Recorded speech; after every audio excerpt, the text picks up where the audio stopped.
আসসালামু আলাইকুম। সংবাদে আপনাদের সবাইকে স্বাগত জানাচ্ছি। আমি ফিরোজ তোহা। শুরুতেই সংবাদ শিরোনাম।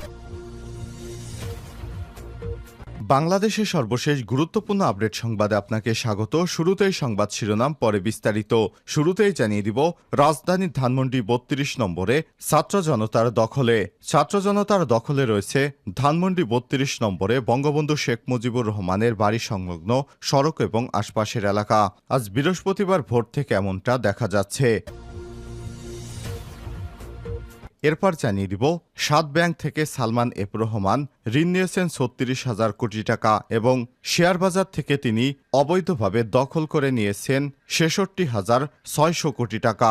মানা হয়নি কেন্দ্রীয় ব্যাংকের আইন। সদ্য সাবেক প্রধানমন্ত্রীর বেসরকারি শিল্প বিনিয়োগ উপদেষ্টা সালমান এফ রহমান প্রভাব খাটিয়ে দেশের সরকারি ও বেসরকারি ৭টি ব্যাংক থেকে নামে বেনামে